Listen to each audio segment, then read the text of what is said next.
नमस्कार, मी अश्विनी डिके। आज अश्विनी स्वादिष्ट किचनमध्ये आपण एक अतिशय चटपटीत, टेस्टी, कुरकुरीत, सगळ्यांना आवडेल अशी रेसिपी बघणार आहोत। ही रेसिपी तुम्ही टी स्नॅक्स म्हणून, मुलांना टिफिनमध्ये द्यायला किंवा जेवणापूर्वी स्टार्टर म्हणून याचा उपयोग करू शकता। अतिशय चविष्ट अशी लागणारी ही बटाटा वडी आपण आज करणार आहोत। कोथिंबीर वडी आपण नेहमीच करतो, आळूच्या वड्याही करतो, पालक वडीही करतो। बटाटा वडी कदाचित तुम्ही कोणी केली नसेल, पण मी सांगते तुम्हाला, नक्की सगळ्यांना तुम्हाला ही वडी आवडेल। पटकन साहित्य बघून घ्या, लगेचच कृती करूया। आज आपण बटाट्याची चटपटीत कुरकुरीत अशी वडी करतोय। त्यासाठी मी इथे 2 या आकाराचे म्हणजे साधारण 300 ग्रॅम वजनाचे कच्चे बटाटे घेतलेले आहेत। कच्चा बटाटा किसून पाण्यात घालून ठेवलाय म्हणजे तो बटाटा लाल पडत नाही। तर त्यामध्ये आपण काय काय घालणार आहोत? 1 वाटी बेसन पीठ, अर्धी वाटी आपण जे पोहे कांदा पोह्याला पोहे वापरतो ते पोहे घेतलेले आहेत। कोथिंबीर भरपूर घ्यायची बारीक चिरून। 3 टेबलस्पून एवढा ओल्या नारळाचा चव आहे। 4-5 हिरव्या मिरच्या, 7-8 लसणाच्या पाकळ्या, अर्धा इंच आल्याचा तुकडा हे आपल्याला बारीक वाटून घ्यायचं आहे मिक्सरमध्ये। ओवा अर्धा टीस्पून घेतलेला आहे। भरपूर पांढरे तीळ घेतलेले आहेत। अर्धा टीस्पून गरम मसाला, अर्धा टीस्पून भाजून केलेली जिरेपूड, 1 टीस्पून धनेपूड, चवीनुसार मीठ घालायचं आहे, 2 चिमूट हिंग, पाव टीस्पून हळद, 1 टीस्पून साखर। एवढ्या साहित्यामध्ये आपल्याला ह्या चटपटीत अशा वड्या तयार करायच्या आहेत। आता आपण सगळं साहित्य बघितलं, त्यामध्ये मी तुम्हाला कॉर्नफ्लॉवर सांगायची राहिले। कॉर्नफ्लॉवरमुळे आपली वडी जास्त कुरकुरीत होणार आहे। पण कॉर्नफ्लॉवर घरी नसेल तर त्यासाठी अडून बसायचं कारण नाही। तुम्ही त्याऐवजी 2 टीस्पून तांदूळ पिठी वापरू शकता। तांदूळ पिठी पण नसली तरी हरकत नाही, कारण आपण जे पोहे घेतलेले आहेत ते पण वडी कुरकुरीत होण्यासाठीच उपयोगी आहेत। मिक्सरच्या भांड्यात आपण हे पोहे काढून घेऊ। त्याचं पीठ करून घ्यायचं आहे आपल्याला। आपण हा जो बटाट्याचा किस पाण्यात घालून ठेवलेला आहे तो आता पिळून या बाउलमध्ये काढून घेऊया। पांढरा शुभ्र किस राहिलाय बघा पाण्यात घातल्यामुळे।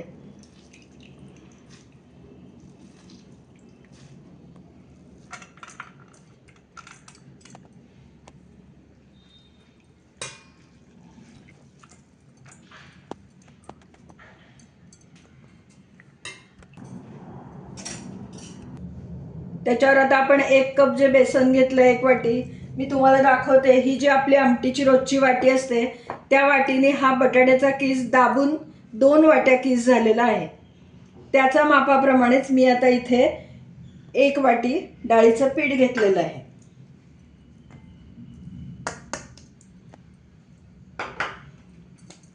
पोहे आपण जे बारीक करून घेतलेत ते पीठही घालूया याच्यावर।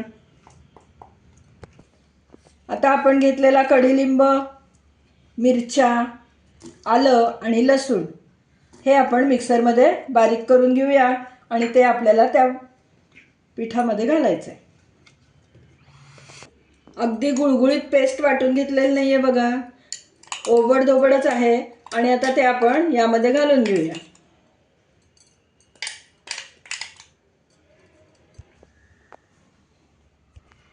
कॉर्नफ्लॉवर आता आपण सगळं एक एक करून याच्यामध्ये घालून घेऊया।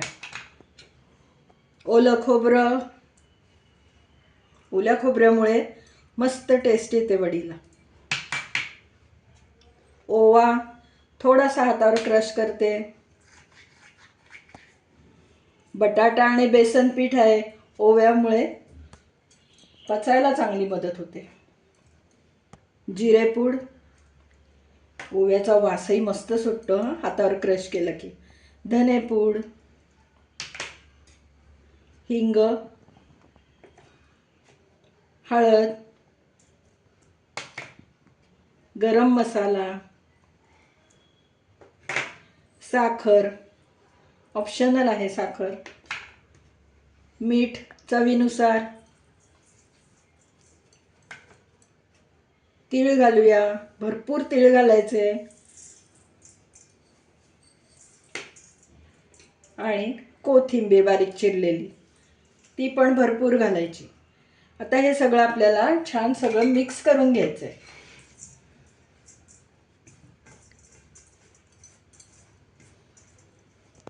खाण्याचं तेल आपण 2 चमचे या चमच्याने मी घालतेय.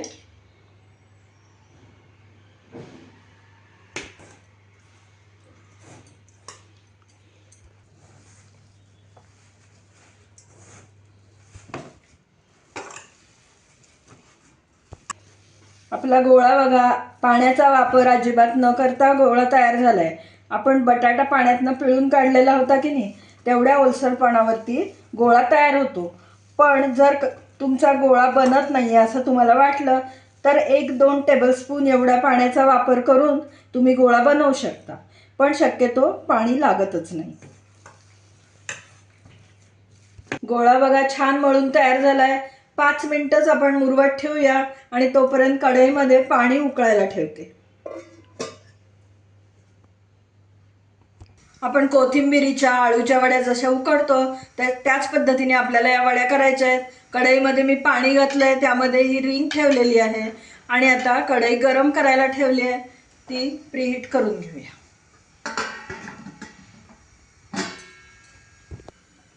या थाळ्यामध्ये आपण गोळा थापून घेणार आहोत. त्याला सगळ्या बाजूनी तेल व्यवस्थित लावून घेऊया.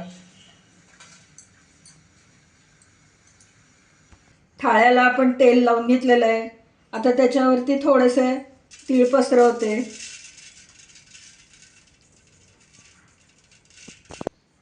आपला गोळा छान मुरलाय.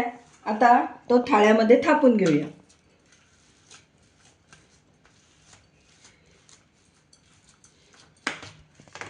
बघा छान सगळं एक लेवलमध्ये आपण थापून घेतलेलं आहे, म्हणजे कुठेतरी जाड कुठेतरी पातळ असं नाही होऊ द्यायचं. आता हे थोडेसे उरलेले तीळ ते पण मी वरती घालतेय. आपण गोळा मळताना आत घातलंच होतं, शिवाय ताटाला खालीही घातले. तीळ खाताना मध्ये मध्ये क्रंची छान वाटतं.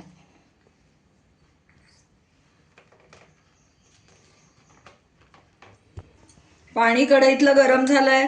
आता आपण हा थाळा त्याच्यावरती ठेवूया. थाळा ठेवताना काळजी घ्यायची, बाजूची कढई गरम आहे, भाजायला नको आहे. छान. आणि आता त्यावरती हे झाकण ठेवायचं.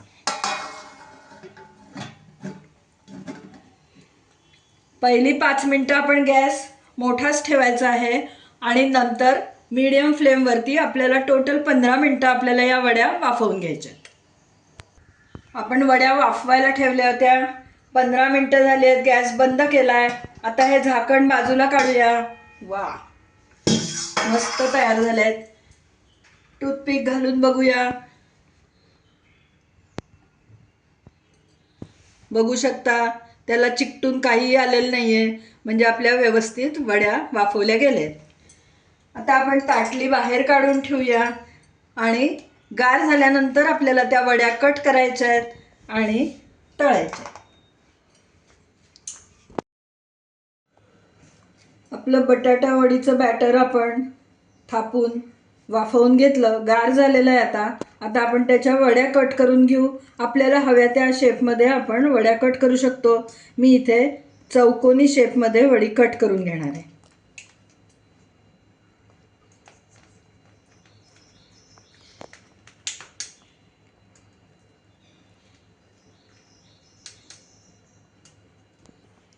उभे कट देऊन झालेत.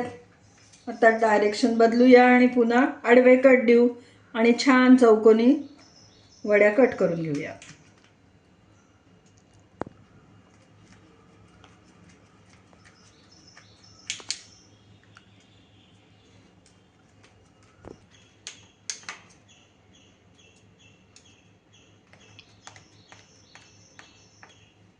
आपल्या वड्या बघा काय सुंदर झालेल्या आहेत. जाडी आणि साईज हे आपल्या आवडीनुसार ठेवायचं, पण जास्त जाड वड्या केल्या ना तर त्या आतमध्ये कच्च्या राहतात, आपल्याला त्या तळायच्या आहेत. आता आपण सगळ्या वड्या अशा पद्धतीने सोडवून घेऊया. उलटनं असं खालती घातलं की मस्त असंच्या असं निघून येतं छान, बघू शकता. वा, एकीकडे मी कढईमध्ये तेल तापायला ठेवलंय. तेल तापलं की आपण वड्या तळून घेऊया.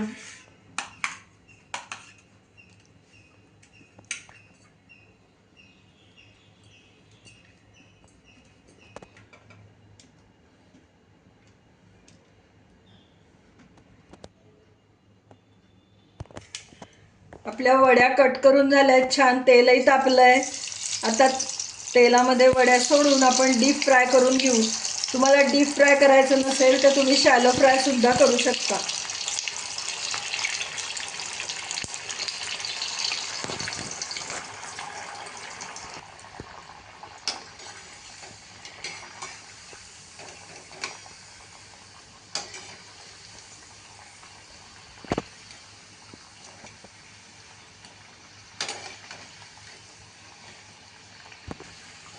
छान गोल्डन कलर आलाय, मस्त क्रिस्पी झाल्यात आपल्या वड्या.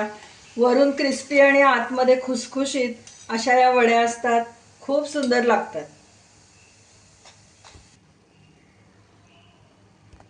बाकीच्या वड्या पण आपण याच पद्धतीने तळून घेऊया. कोणी पाहुणे येणार असतील तर आपण पूर्वतयारी म्हणजे एवढं उकडून वड्या कट करून ठेवू शकतो आणि मग आयत्या वेळेस त्या वड्या तळायच्या, म्हणजे छान कुरकुरीत वड्या आपण देऊ शकतो सगळ्यांना.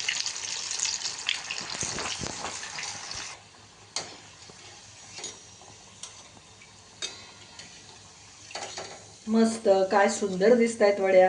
वासही मस्त सुटलाय घरात. आज आपण या ज्या बटाट्याच्या वड्या केल्यात त्या अतिशय क्रिस्पी आणि आतमध्ये खुसखुशीत बनतात.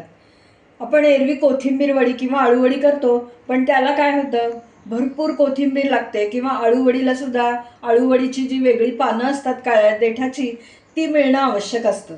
पण आज आपण ज्या वड्या केल्या त्याचं सगळं साहित्य आपल्या घरात कायम अवेलेबल असतं. सर्वसाधारणपणे सगळ्यांच्या घरात बटाटा आता नक्की असतोच. त्यामुळे ह्या बटाट्याच्या वड्या मनात आलं की केव्हाही तुम्ही करू शकाल. मुख्य म्हणजे पाहुणे यायच्या आधी आपण त्या उकडून कट करून बाजूला ठेवून देऊ शकतो आणि अर्धी तयारी झालेली असली की पटकन तळून द्यायला पण खूप सोयीचं जातं. तुम्हाला कसा वाटला आजचा हा व्हिडिओ? तुम्हाला जर हा व्हिडिओ आवडला असला, ही रेसिपी आवडली असली तर पटकन व्हिडिओला लाईक करा आणि लिंक जास्तीत जास्त लोकांमध्ये शेअर करा. तुम्ही जर अजूनपर्यंत माझ्या चॅनलला सबस्क्राईब केलं नसेल तर सबस्क्राईब पण करा आणि तेव्हाच शेजारचं बेल आयकॉनही दाबायला विसरू नका, म्हणजे मी वेळोवेळी पाठवलेली नोटिफिकेशन्स तुमच्यापर्यंत अगदी लगेच पोचतील. या बटाटा वड्यांबरोबर आपण ग्रीन चटणी म्हणजे हिरवी पुदिन्याची चटणी किंवा सॉस देऊ शकतो. अर्थात नुसत्या खायला सुद्धा अतिशय सुंदर टेस्टी लागतात या वड्या. पुन्हा आपण लवकरच नवीन अशा छानशा टेस्टी स्वादिष्ट रेसिपीसह लवकरच भेटूया. तोपर्यंत धन्यवाद.